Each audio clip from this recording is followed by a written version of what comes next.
Eugène Rambert naît le 6 avril 1830 à Salles, près de Montreux. Mort le 21 novembre 1886. Historien, poète, naturaliste, ascensionniste. Un homme dont l'esprit scientifique et la volonté réalisatrice secondaient merveilleusement les dons littéraires. En 1846, il écrit « Aimez-vous le confort? Vous faut-il un lit douillet? Des repas fins? Gardez-vous de venir au Vallon des Plans. » Les hôtels y sont remplacés par de simples maisons montagnardes construites en bois, dont quelques-unes ont 2 ou 3 chambres à louer aux étrangers. On y couche non sur la paille, mais sur des matelas de feuilles sèches. Fait intéressant à constater au milieu du XVIIIe siècle. Seuls les savants vont à la découverte des Alpes et des Préalpes. Accordons une pensée au vieux guide des plans. De gauche à droite, Jules Veillon, Philippe Marletta et Charles Veillon, qui ont servi de guide aux botanistes, aux géologues et aux physiciens que leurs recherches scientifiques vont conduire sur des sommets encore vierges.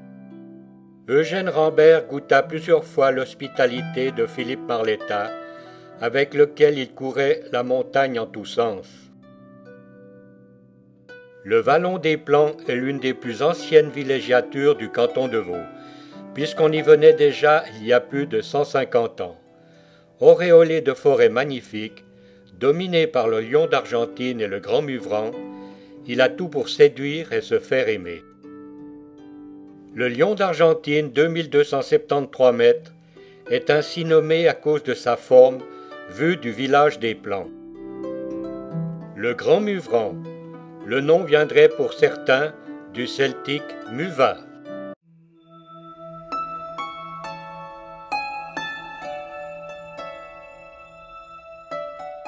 À l'entrée du vallon de Nant, le jardin alpin La Thomasia, créé par les frères Thomas de B en 1891.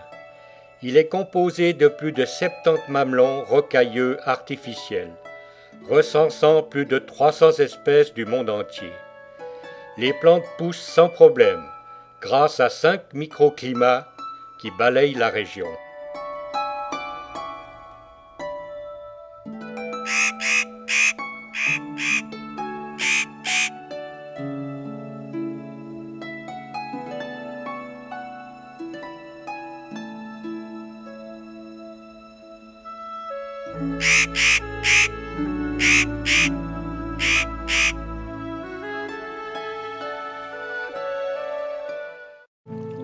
Découvrons le vallon de Nant, où l'Avançon prend sa source.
En 1962, la Confédération dut renoncer à son projet de place pour les blindés de notre armée.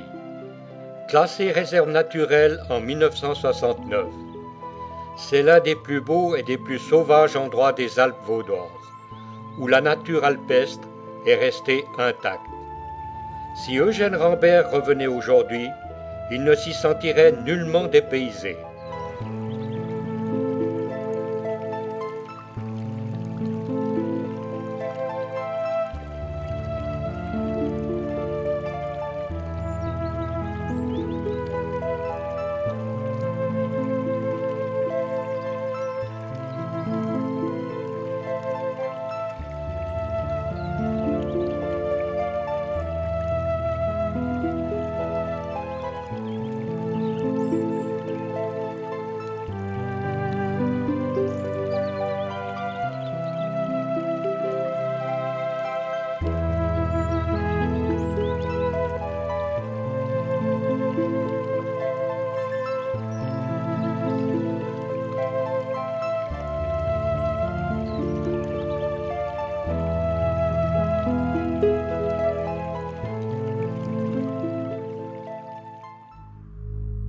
Direction pour l'alpage de l'Avare.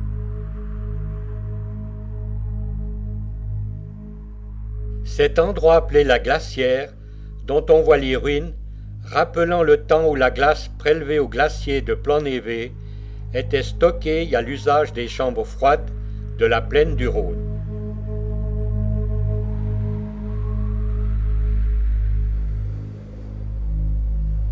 Avant de prendre la direction Chalet Richard, plaine de l'Avare, rendons une petite visite au pâturage et chalet du Lavenchy, lieu de prédilection de Philippe Marletta pour chasser le chamois.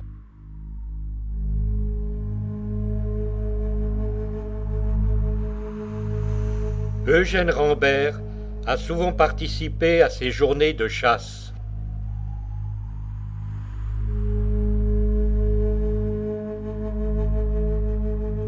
Parti la veille des plans, il dormait au chalet, qui n'a pas beaucoup changé aujourd'hui.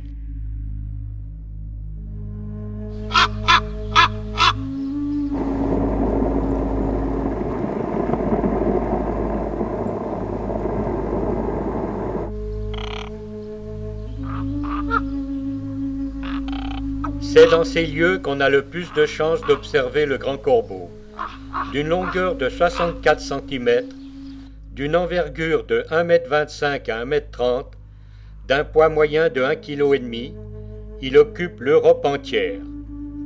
Nourriture, surtout charognes, insectes, vers et petits vertébrés. Vie en couple toute leur vie. Une seule ponte, dès la mi-mars, 3 à 6 œufs, couvés 3 semaines par la femelle, que le mâle vient nourrir d'aliments régurgités.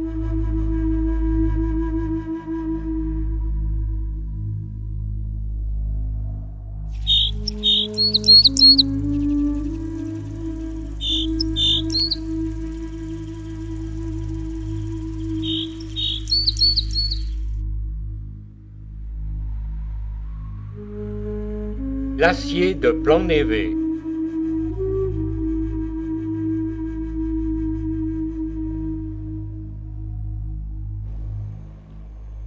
Ravitaillement de la cabane Plan-Névé.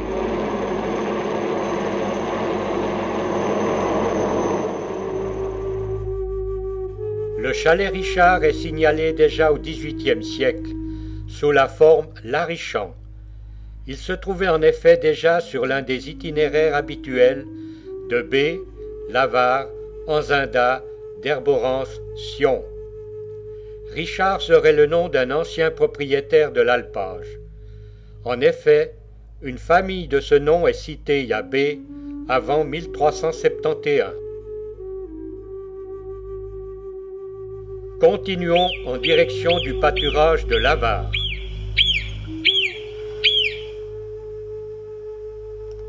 Vue sur le pâturage du chalet Richard, dans le fond les dents du Midi.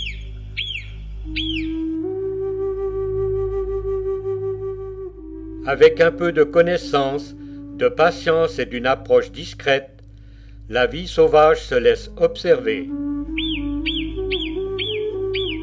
Le chamois pourrait avoir pour patrie d'origine la Grèce septentrionale. C'est un ruminant appartenant à une sous-famille d'antilopes.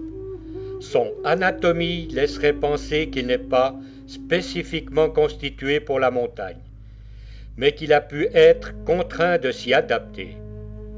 Peut-être s'est-il exilé vers les cimes pour échapper au carnage que des générations de braconniers et de chasseurs lui ont fait subir. Il a failli disparaître de la région.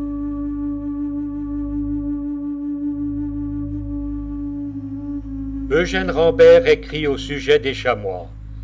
C'est une région très aimée des chamois, depuis que la loi ne les confond plus avec les animaux malfaisants sur lesquels on peut tirer en toute saison. Aujourd'hui, 10 triffrants, muvrants, diablerets, des tirs sélectifs peuvent être organisés s'il y a une densité trop importante de chamois. L'alpage de l'Avare, à son extrémité le col des Essais, permet de rejoindre le plateau d'Anzinde, puis par le pas de cheville d'Herborance.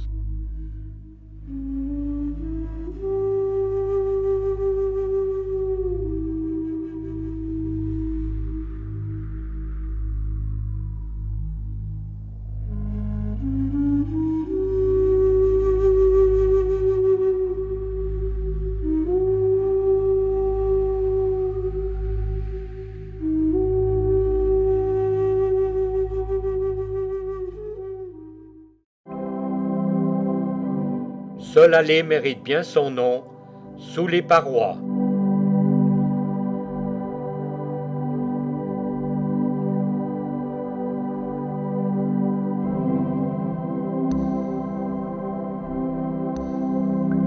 Le célèbre miroir de l'Argentine, connu au-delà de nos frontières par les alpinistes pour son degré de difficulté.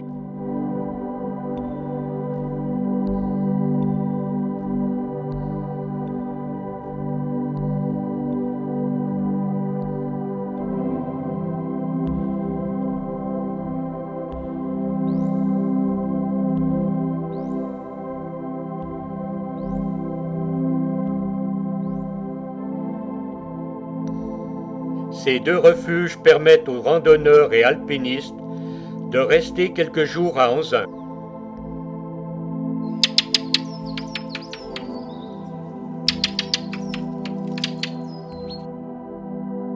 Seule-Allée avec dans le fond les Dents du Midi. Un service de bus ou de jeep est organisé de Seule-Allée à Anzinde par les 2 refuges.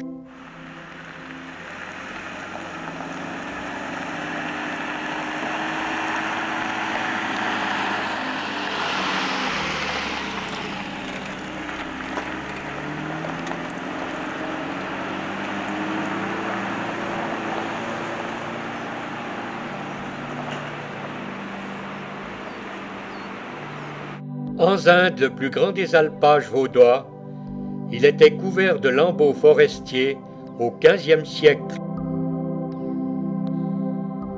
Quelle est l'origine du mot Anzinde? Ce serait le nom d'une femme germanique, Adalzende ou Adalzendis, à lequel le pâturage aurait pu être inféodé. Eugène Rambert est venu souvent escalader les sommets des Diablerets et participer à la mi-été. La réputation du plateau d'Anzinde dans le monde botanique remonte déjà au XVIIIe siècle. De nos jours, il reçoit toujours la visite de botanistes, alpinistes, photographes, cinéastes. Le plateau d'Anzinde peut être reconnu comme le vestige d'un paysage ancien, à peine altéré.